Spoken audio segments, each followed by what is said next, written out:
الحمدللہ رب العالمین الصلاۃ والسلام علی خاتم النبیین اما بعد فاعوذ باللہ من الشیطان الرجیم بسم اللہ الرحمن الرحیم الا تنصروہ فقد نصرہ اللہ اذ اخرجہ الذین کفروا ثانی اثنین اذ ہما فی الغار اذ یقول لصاحبہ لا تحزن ان اللہ معنا فانزل اللہ سکینتہ علیہ وأیدہ بجنود لم تروها وجعل کلمۃ الذین کفروا السفلی وکلمۃ اللہ ہی العلیٰ واللہ عزیز حکیم آمنت باللہ صدق اللہ مولانا العظیم وبلغنا رسولہ النبی الکریم الامین رب اشرح لی صدری ویسر لی امری واحلل عقدۃ من لسانی یفقہوا قولی اللہم ارنا الحق حقا وارزقنا اتباعہ اللہم ارنا الباطل باطلا وارزقنا اجتنابہ اللہم ارنا حقائق الاشیاء کما ہی۔ سامعین محترم السلام علیکم ورحمۃ اللہ وبرکاتہ۔ اس چاند کے مہینے جمادی الثانی کی 22 تاریخ کو پہلے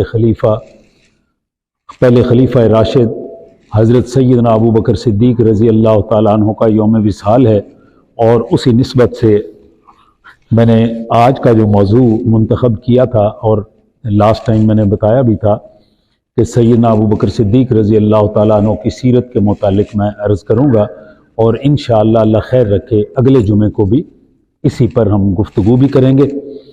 میں نے آپ کے سامنے سورہ توبہ جو قرآن پاک کی 9ویں سورت ہے، اس کی 40ویں آیت مبارک تلاوت کی ہے۔ اللہ تعالیٰ کا ارشاد ہے الا تنصروہ، اگر تم نے میرے بھیجے ہوئے رسول کی مدد نہیں کی، اگر تم نے میرے بھیجے ہوئے رسول کی مدد نہیں کی، اگر اس کی بات نہیں مانی، تو اس سے کیا فرق پڑا ہے؟ فقد نصرہ اللہ، تم نے مدد نہیں کی، میں نے اس کی مدد خود کر دی، اللہ نے اس کی مدد کر دی۔ تو اذ اخرجہ الذین کفروا، ذرا وہ وقت دیکھو جس وقت کافروں نے انہیں اپنے شہر سے نکال دیا، مکہ مکرمہ سے نکال دیا، اور آپ ہجرت کے لیے تشریف لے گئے۔ اذ اخرجہ الذین کفروا، جب انہیں نکالا اپنے شہر سے اور جلا وطن کر دیا، ثانی اثنین اذ ہما فی الغار، تو غار میں وہ 2 آدمی تھے، غار میں 2 آدمی تھے، اور وہ دونوں کے دونوں اس غار میں یعنی غار ثور میں چھپے ہوئے تھے، اور اللہ تعالیٰ کے حکم سے وہاں بیٹھے تھے۔ اذ یقول لصاحبہ، ان دونوں میں سے ایک نے اپنے ساتھی سے، اپنے صحابی سے کہا، اذ یقول لصاحبہ، اپنے ساتھی سے کہا۔ اب کہنے والے کون ہیں؟ رسول اللہ صلی اللہ علیہ وآلہ وسلم، اور کہہ کس سے رہے؟ سیدنا ابو بکر صدیق رضی اللہ تعالی عنہ۔ لا تحزن ان اللہ معنا، فکر نہیں کرو، فکر نہیں کرو، کیوں فکر نہیں کرو؟ ان اللہ معنا، اللہ ہمارے ساتھ ہے، اللہ ہمارے ساتھ ہے۔ یہ جو یقین ہے کہ اللہ ہمارے ساتھ ہے، یہ ایمان کی معراج ہے۔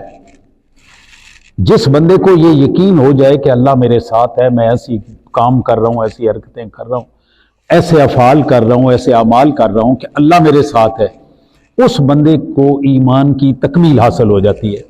فَأَنزَلَ اللَّهُ سَكِينَتَهُ عَلَيْهِ، اب ذرا وہ موقع دھیان میں رکھیں کہ جس وقت آپ ہجرت کے لیے نکلے ہیں، یہ کیا موقع تھا کہ سارے کے سارے کافروں نے ایک میٹنگ کی، دار الندوہ، جس طرح ہمارے ہاں یہ ہوتے ہیں نا دارہ ہوتا ہے اور پنچایت گھر ہوتے ہیں، اسی طرح مکہ مکرمہ میں جو دارہ تھا ان کا، اس کو کہتے تھے دار الندوہ۔ تو دار الندوہ میں میٹنگ ہوئی، اور تمام کے تمام کافروں نے اکٹھے ہو کے اس بات پہ متفقہ طور پہ فیصلہ کیا کہ ہم حضور اکرم صلی اللہ علیہ وسلم، حضرت محمد صلی اللہ علیہ وسلم کو قتل کر دیں گے، شہید کر دیں گے۔ اور اس میں انہوں نے یہ فیصلہ کیا کہ ہر برادری کا ایک ایک بندہ ضرور شامل ہوگا۔ ان بندوں کے نام بھی فائنل کیے گئے کہ فلاں برادری سے فلانا ہوگا، فلاں برادری سے فلانا ہوگا، فلاں برادری سے فلانا بندہ ہوگا۔ اور یہ کیوں ہر برادری سے؟ تاکہ اس کے قتل کا جو بوجھ ہے وہ سارے کے سارے مل کے برداشت کریں، اور کوئی یہ نہ کہے کہ بھائی فلاں نے قتل کیا تھا اور فلاں نے نہیں کیا تھا۔ اب یہ سارا فیصلہ ہوا، اور اس کے بعد اس سے بھی اگلی بات ہوئی کہ اگر کل کو خون بہا دینا پڑے، خون بہا کہ کسی کا قتل ہو جائے تو آپ اس کے پیسے ادا کرتے ہیں، تو وہ سارے قبیلے مل کے کریں گے۔ اب یہ میٹنگ ہوئی تو آپ کا کیا خیال ہے؟ اس میٹنگ کی اطلاع پورے مکے میں لوگوں کو نہیں ہوئی تھی؟ حضور اکرم صلی اللہ علیہ وآلہ وسلم تک یہ اطلاع نہیں پہنچی تھی؟ یہ ساری کی ساری خبریں وہاں پہنچ چکی تھی۔ اب ایسے حالات میں اللہ تعالیٰ نے حضور اکرم صلی اللہ علیہ وآلہ وسلم کو ہجرت کا حکم دیا، اور آپ نے حضرت ابو بکر صدیق رضی اللہ تعالیٰ عنہ کو لیا، اور رات کے وقت حضرت علی کرم اللہ تعالیٰ وجہ کو اپنے بستر پہ لٹایا، اور خود ان لوگوں میں سے جنہوں نے اس رات، اب اندازہ کریں کہ اللہ تعالیٰ نے بھی ہجرت کے لیے سرکار دو عالم صلی اللہ علیہ وسلم کے لیے رات کون سی منتخب کی؟ جس دن یہ بات ہوئی تھی اسی رات کو بھی آپ اللہ تعالیٰ کہہ سکتا تھا کہ آپ نکلنے۔ رات وہ منتخب کی جو کافروں نے آپ کے قتل کے لیے رات مقرر کی ہوئی تھی، وہ رات انہوں نے منتخب کی۔ تو حضور اکرم صلی اللہ علیہ وسلم سورہ یاسین پڑھتے ہوئے، یاسین والقرآن الحکیم انک لمن المرسلین علی صراط مستقیم تنزیل عزیز رحیم، یہ پڑھتے ہوئے آپ باہر نکل گئے، اور ان تمام کے تمام کھڑے ہوئے کافروں میں سے کوئی بھی آپ کو نہ دیکھ سکا۔ اللہ تعالیٰ نے اس طرح سے حفاظت فرمائی، ان میں سے نکلے اور جا کے حضرت ابوبکر صدیق رضی اللہ تعالیٰ عنہ آپ کو آواز دی، تو حضرت ابوبکر صدیق رضی اللہ تعالیٰ عنہ پہلے تیار تھے، 5000 درہم آپ نے اس سفر کے لیے پہلے سے الگ کر کے رکھے ہوئے تھے، تو 5000 درہم آپ نے تیار کیے ہوئے تھے، اور 2 اونٹنیاں بھی تیار کر کے باہر کھڑی کی ہوئی تھی، گھر میں نہیں تھی، باہر کھڑی کی ہوئی تھی۔ اپنے بچوں میں سے آپ کی بڑی صاحبزادی سیدہ اسماء بنت ابی بکر رضی اللہ تعالی عنہا، ان کو، اور آپ کے ایک بیٹے عبد الرحمن ان کا نام تھا، عبداللہ ان کا نام تھا، ان کو بھی ساتھ تیار کیا ہوا تھا۔ آپ کا ایک غلام تھا جس کا نام تھا فہیرہ، عامر بن فہیرہ رضی اللہ تعالی عنہ۔ ان ساروں کو آپ نے یہ بات بتائی ہوئی تھی کہ ہم یہاں سے نکلیں گے اور فلاں جگہ پہ جائیں گے، اور اس جگہ پہ آپ نے یہ کام کرنے ہیں۔ ان کے ذمہ کام کیا تھے؟ جو ان کا بیٹا تھا عبداللہ بن ابو بکر رضی اللہ تعالیٰ عنہ، اس کے ذمہ یہ کام لگایا تھا کہ تم نے مکہ مکرمہ کی جو بھی لوگوں کی آپس میں بات چیت ہوگی اس کی خبر ہمیں پہنچانی ہے کہ یہ کس قسم کے پلان کر رہے ہیں، ہمارے پیچھے کن لوگوں کو بھیج رہے ہیں، یہ ساری خبریں تم نے ہمیں پہنچانی ہیں۔ جو ان کے غلام تھا جس کا نام تھا فہیرہ، عامر بن فہیرہ، اس کے ذمہ یہ کام تھا کہ وہ ان کی بکریاں لے کے جب چرانے کے لیے لے کے جائے گا تو وہ غار ثور کے قریب جا کے پہنچے گا، تو اس وقت یہ آ کے وہاں سے بکریوں کا دودھ نکالیں گے اور وہ بکریوں کا دودھ ادھر پلائیں گے۔ تو ابو بکر صدیق رضی اللہ تعالیٰ عنہ ایک ایسے شخص تھے جن کی اپنی ذات سے لے کر ان کی بیٹی، ان کا بیٹا، ان کا غلام، یہ سارے کے سارے اتنے کانفیڈنس والے لوگ تھے، اتنے کے اعتبار والے لوگ تھے کہ ان میں سے انہیں 100% یقین تھا کہ ہمارے متعلق کوئی خبر باہر نہیں نکالیں گے۔ اور 100 اونٹوں کا 100 اونٹ، سرخ اونٹ جو اس زمانے میں بہت قیمتی اونٹ سمجھے جاتے تھے، 100 سرخ اونٹ کا انعام لگا ہوا ہے۔ تو غلام کو اور کیا چاہیے کہ وہ آزاد بھی ہو جائے اور اسے 100 سرخ اونٹ بھی مل جائیں، لیکن اس کے باوجود ابو بکر صدیق رضی اللہ تعالیٰ عنہ کے گھرانے میں سے، اور یہ راز آپ کے علاوہ اور کسی کے پاس نہیں تھا کہ ہم نے جانا کہاں ہے، یہ راز اور کسی کے پاس نہیں تھا۔ تو یہ سارے کے سارے پس منظر میں ابھی آپ دیکھیں کہ جس وقت وہ لوگ پہنچے کھرا نکالتے ہوئے، تو اس کھوجی نے ان لوگوں سے کہا کہ بھائی یہ لوگ اس غار کے اندر ہو سکتے ہیں، اس کے علاوہ کہیں نہیں ہو سکتے۔ تو اس وقت یہ آوازیں اندر آ رہی تھی، حضرت ابو بکر صدیق رضی اللہ تعالیٰ عنہ اور سرکار دو عالم صلی اللہ علیہ وآلہ وسلم ان کی یہ آوازیں سن رہے تھے۔ جس وقت ان میں سے ایک نے کہا کہ یار